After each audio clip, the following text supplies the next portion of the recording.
नमस्कार इंदौर, स्वागत है आप सभी का अभय न्यूज के 8 दिसंबर बुधवार की बुलेटिन में। मैं हूं आपके साथ सिमरन तिवारी। चलिए देखते हैं दिन भर की कुछ खास खबरें।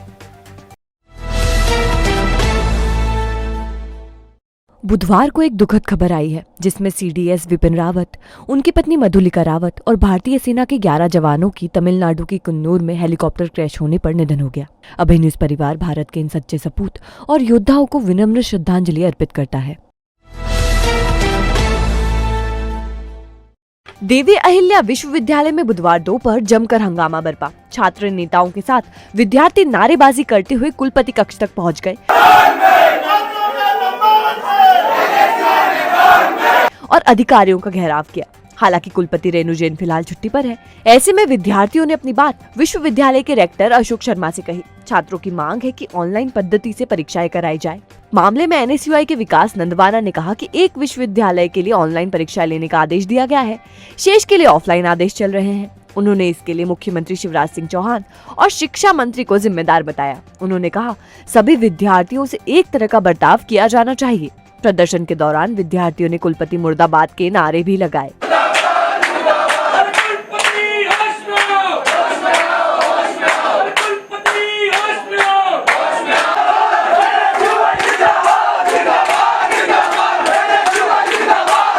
मध्य प्रदेश के मुख्यमंत्री और शिक्षा मंत्री आज बहुत ही संवेदनहीन हो चुके हैं, जिसका उदाहरण देखने को मिल रहा है कि विश्वविद्यालय जो अलग अलग विश्वविद्यालय है मध्य प्रदेश में, उसमें से एक विश्वविद्यालय का ऑनलाइन एग्जाम देने के लिए आदेश दे दिया, बाकी छात्रों के लिए ऑफलाइन आदेश चल रहे हैं। तो हमें ये समझ में नहीं आ रहा है कि क्या आरजीपीवी के बच्चे अलग मिट्टी के बने हुए हैं और बाकी विश्वविद्यालय के बच्चे अलग मिट्टी में बने हुए हैं। जब सारे ही छात्र हैं तो सभी के लिए एक जैसा आदेश होना चाहिए था। तो कहीं ना कहीं पहले बीजेपी सरकार धर्म पर लड़ाते आ रही थी, अब छात्रों को आपस में लड़ाने की कोशिश कर रही है और हम एनएसयूआई इस प्रकार से सरकार का जो ये मकसद है पूरा नहीं होने देंगे। सभी छात्र है, सभी छात्रों का अधिकार समान है, तो समानता का अधिकार है तो एक जैसी परीक्षा सभी के लिए होनी चाहिए। हमारी भी इच्छा ये है कि यहाँ पर ओपन बुक परीक्षा कराई जाए। अभी जो भी सरकार का जो पत्र आया है, अभी तो सरकार का यही आया है कि ऑफलाइन ही एग्जाम होगा। कल एक लेटर निकला है, उससे थोड़ा कंफ्यूजन पैदा हो गया है, उसका क्लैरिफिकेशन आएगा। हम लोग कंटिन्यूस जो है कॉन्टैक्ट में है सरकार से और जैसी भी स्थिति बनती है वैसा करें। क्या लिखा है सर इस लेटर में? उसमें ये लिखा है कि विश्वविद्यालय और शासकीय विश्वविद्यालय और प्राइवेट विश्वविद्यालय की जो ईटीई से संबंधित हैं उनमें ऑनलाइन परीक्षा होने के लिए स्वतंत्रता दी गई।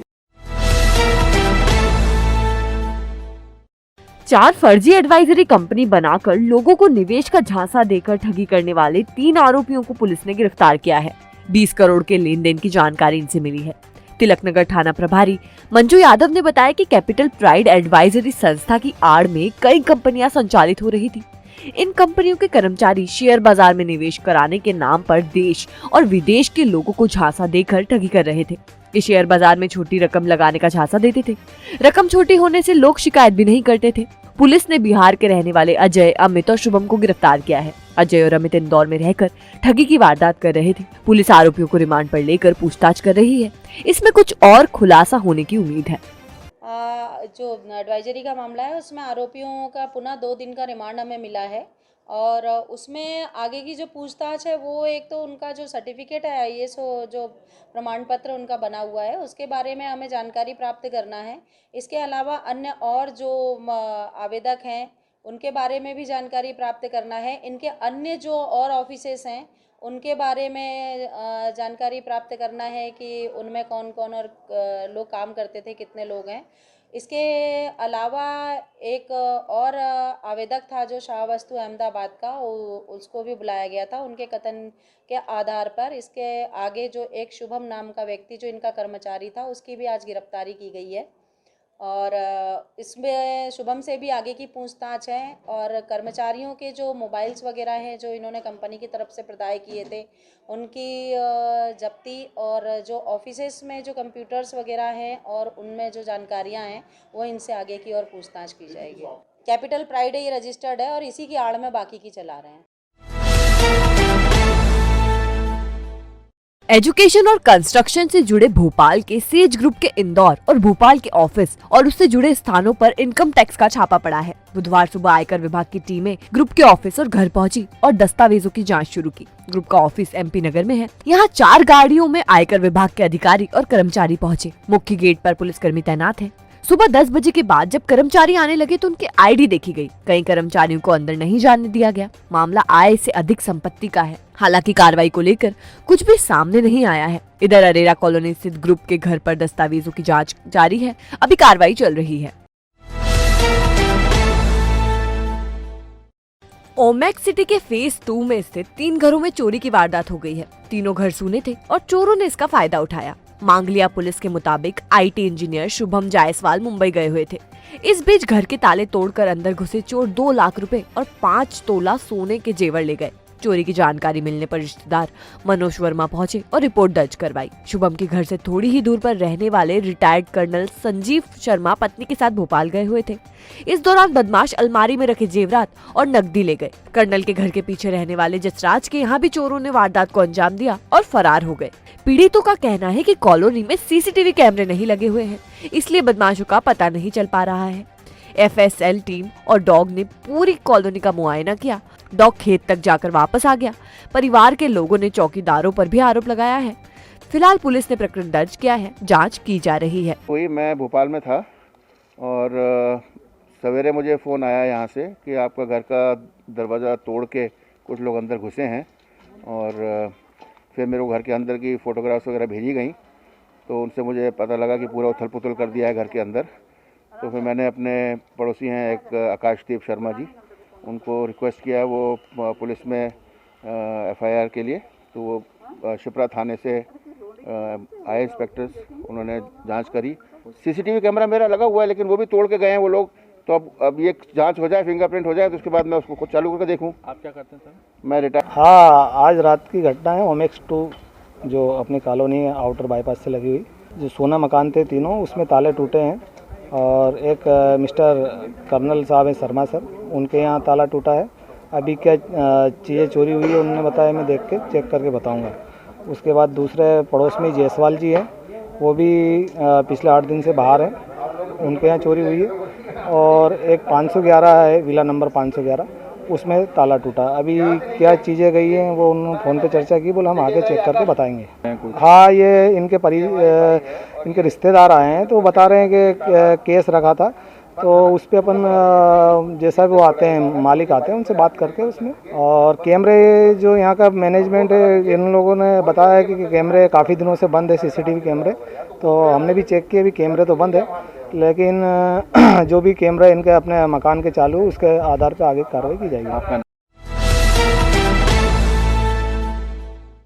शहर में लगातार चोरी की वारदातें बढ़ती जा रही है। ऐसे में पुलिस की गश्त पर सवालिया निशान उठने लगे हैं। ऐसे ही एक वारदात एरोड्रम थाना क्षेत्र के नरीमन सिटी में हुई। यहाँ चोरों ने राहुल पांडे के घर को निशाना बनाते हुए लाखों रुपए के गहने पर हाथ साफ कर दिया। पड़ोसी दीपक वर्मा ने बताया, राहुल और उनका परिवार मांगलिक कार्यक्रम में बाहर गए हुए हैं। उसी दौरान चोर दरवाजे का ताला तोड़कर अंदर घुसे। उन्होंने अलमारियों के ताले चटकाए और सोने के आभूषण चोरी कर लिए। सुबह जब पड़ोसी दीपक ने दरवाजा खुला देखा तो पुलिस को सूचना दी। पुलिस प्रकरण दर्ज कर चोरों की तलाश कर रही है। तो पता लगा कि यहाँ पे वारदात हुई है और वारदात चोरी की हुई थी, ठीक है। और चोरी की वारदात हुई तो हमने इन्फॉर्मेशन पुलिस को दी सबसे पहले, ठीक है। पुलिस आई यहाँ पे, वो वेरिफिकेशन पूरा करके गए। उनने रिपोर्ट ऑनलाइन भी, वो बाहर थे तो मैंने उनको बोला ऑनलाइन यहाँ पे रिपोर्ट लिखवाई है। फिर हम यहाँ मोहल्ले के लोग गए, उनने रिपोर्ट लिखवाई। फिर यहाँ पे वेरिफिकेशन के जो भी अधिकारी वगैरह आए थे वो पूरा मुआयना करके गए हैं। और जो भी रकमें वगैरह, अब ये जो भी रकम गई, जो भी सामान गया, ये तो वही लोग बताएंगे, है ना। हाँ, कुछ जानकारी, जैसे उनने जानकारी दी थी कि लॉकर में उनके कुछ गोल्ड रखा हुआ था, उसमें सोने का मंगलसूत्र था, कान के बारे, और 1.5-2 किलो चांदी के भी आभूषण थे, गोल्ड भी था, और उनका कीमती सामान। अब सिक्योरिटी को लेके सर, ये आप देख रहे हैं कि यहाँ मेंटेनेंस तो हम सभी लोग देते हैं, बाकी सिक्योरिटी की ठीक व्यवस्था नहीं है। ये 24 कैरेट है इसका नाम, और चारों तरफ से तो ये बाउंड्री वाल है, बाकी चारों तरफ से।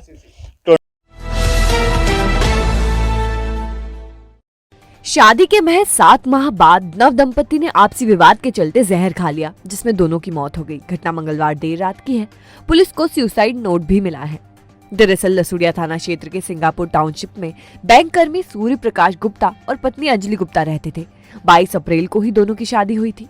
शादी के बाद से दोनों के बीच विवाद होते रहते थे, जिसके चलते दोनों परेशान भी रहते थे। इसी के चलते मंगलवार देर रात दंपति ने जहर खा लिया। पुलिस ने दोनों को गंभीर हालत में अस्पताल में भर्ती करवाया, जहां इलाज के दौरान उनकी मौत हो गई। पुलिस को मौके से एक सुसाइड नोट भी मिला, जिसमें लिखा कि हम अपनी मर्जी से जान दे रहे हैं और हमारी मौत के जिम्मेदार हम स्वयं हैं, किसी को परेशान ना किया जाए। पुलिस सुसाइड नोट और परिजनों के बयान के आधार पर मामले की जांच कर रही है। घटना के बाद से दोनों के परिजन सदमे में है। मामला कुछ समझ में नहीं आ रहा है। ये आपस में दोनों प्रेम से रहते थे, कोई और इनके साथ में रहता नहीं था। ये दो ही थे जो कंपार्टमेंट में अकेले अपने ब्लॉक में रहते। इसमें किया एक चीज कुछ क्लियर नहीं हो रही है। ऐसा कुछ समझ में अभी तक नहीं आ रहा है। हमारे जो जमाई थे, दामाद जी थे, उनका सूर्य प्रकाश गुप्ता नाम था और हमारी बच्ची का नाम था अंजलि गुप्ता। अभी मैंने 22 अप्रैल को अभी शादी करी थी। अपने TDS कॉलोनी बेटमा में बारात आई थी। सूर्य प्रकाश जी बारात लेके गए थे। बाकायदे शादी हुई, सब कुछ हुआ। अरेंज मैरिज हुई है, कोई लव मैरिज नहीं है। ये कोटक महिंद्रा बैंक में थे। इसमें कल थाना लसुड़िया को सूचना मिली है कि सिंगापुर टाउन में एक दंपति जो पति पत्नी ने जहर खा के आत्महत्या करने की कोशिश की है, जो फिर उनको अस्पताल लाया गया MI का।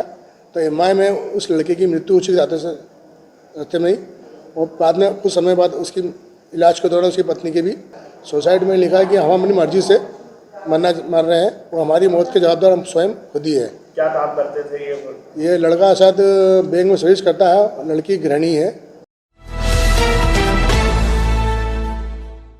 शहर में कोरोना संक्रमित मरीजों का मिलना लगातार जारी है। पिछले 24 घंटे में कोरोना के फिर 6 मरीज सामने आए हैं। इसी तरह दिसंबर के शुरुआती 7 दिनों में 34 मरीज मिल चुके हैं। लगातार बढ़ते मरीजों ने प्रशासन और स्वास्थ्य विभाग के इस माथे पर चिंता की लकीरें खींच दी हैं। कलेक्टर मनीष सिंह भी कोरोना की तीसरी लहर की आशंका जता चुके हैं। हालांकि ओमिक्रॉन के खतरे के बीच कई लोग बिना मास्क के ही घूम रहे हैं। इस तरह बड़े मरीज 1 दिसंबर को 4, 2 दिसंबर को 3 दिसंबर को 6, 4 दिसंबर को 1, 5 दिसंबर को 6, 6 दिसंबर को 8, 7 दिसंबर को 6। सफाई में नंबर 1 इंदौर के चर्चे देश भर में हैं। लगातार 5वीं बार सफाई में इंदौर देश भर में शीर्ष पर रहा है। यहाँ की सफाई व्यवस्था देखने के लिए बुधवार सुबह करीब 8 बजे अरुणाचल प्रदेश ईटानगर के महापौर, पार्षद और अधिकारियों का दल इंदौर पहुंचा। उन्होंने सुबह कबीरखेड़ी ट्रेंचिंग ग्राउंड का दौरा किया और अधिकारियों से जानकारी ली। 30 सदस्यीय दल में ईटानगर के महापौर तेम फसांगो, उप महापौर Biri Basang, chief councillor, deputy councillor, councillor, director town planning and urban सहित पार्षद शामिल थे। दल को कबीरखेड़ी ट्रीटमेंट प्लांट ले जाया गया। यहाँ कार्यपालन यंत्री अनूप गोयल, अधीक्षण यंत्री RS देवड़ा ने शहर से निकलने वाले सीवरेज का किस प्रकार ट्रीटमेंट कर इस्तेमाल में लाया जाता है, इसके बारे में जानकारी दी। दल यहां से स्मार्ट सिटी ऑफिस में प्रेजेंटेशन के माध्यम से सफाई अभियान की जानकारी व सॉलिड वेस्ट मैनेजमेंट के संबंध में जानकारी लेगा। इसके बाद ट्रेंचिंग ग्राउंड में dry waste recovery plant, compost plant और सॉलिड वेस्ट मैनेजमेंट को भी समझेगा।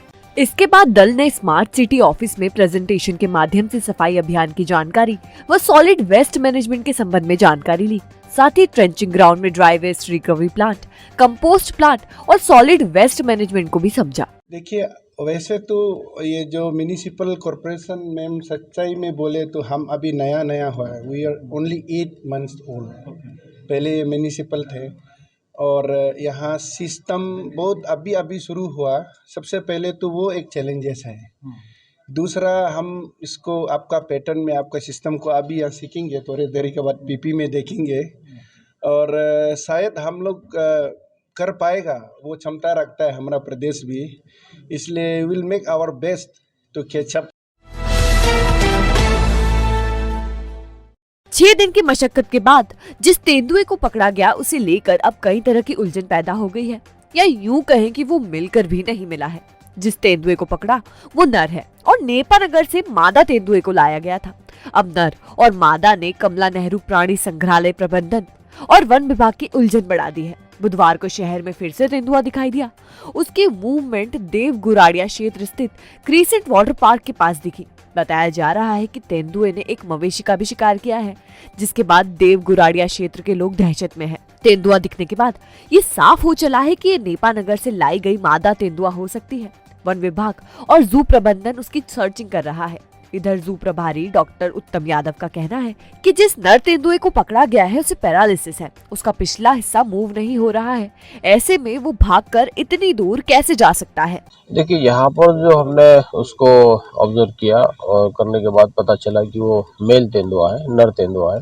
अब वहाँ के डॉक्यूमेंट्स में क्या चीज नोटिंग में आई है, इसका बेहतर जवाब तो वन विभाग की तरफ से आ सकता है और वहीं से मिल सकता है कि हम लोगों ने जो देखा उसमें ये मेल तेंदुआ है और करीब 7-8 महीने के एज ग्रुप का है।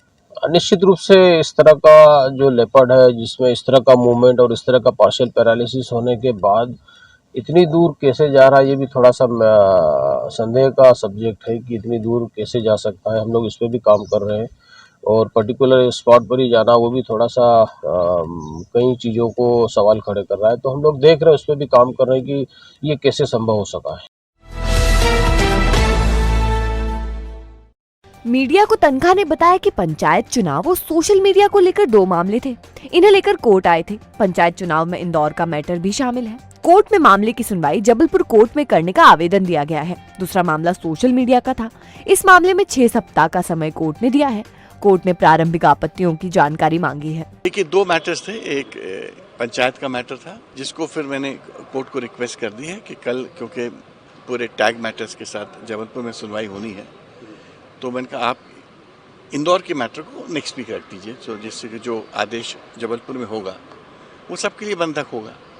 तो कोर्ट ने उसको अगले हफ्ते के लिए कर दिया। दूसरा, एक हम अपेयर हो रहे थे अपने व्हाट्सएप के लिए, व्हाट्सएप फेसबुक का जो मैटर था, उसमें कोर्ट ने 6 हफ्ते का समय दिया है हम लोग को कि आप प्रारंभिक आपत्तियां दे दीजिए कि किस कारण आप चाहते हैं कि ये केस एंटरटेन ना हो, क्योंकि हमारे पास बहुत सारे ग्राउंड थे। जैसे कि नए रूल्स आ चुके हैं, नया कानून आ रहा है, कई कोर्ट्स ने इसको सिमिलर पिटिशंस को नहीं एक्सेप्ट किया है। उन्होंने कहा ये सब चीज़ें आप हमको फाइल करके दे दीजिए। तो आपने देखा अभय न्यूज का आज का बुलेटिन। अगर खबरों को लेकर आपके पास कोई फीडबैक हो तो हमें जरूर बताइएगा। और जाने से पहले अभय न्यूज आपसे अपील करता है कि आप मास्क लगाएं और सोशल डिस्टेंसिंग का पालन करें, ताकि इंदौर शहर में जिस तरीके से कोरोना के केसेस लगातार बढ़ रहे हैं, आप उससे सुरक्षित रह सकें। कल फिर मिलेंगे इसी समय। नमस्कार।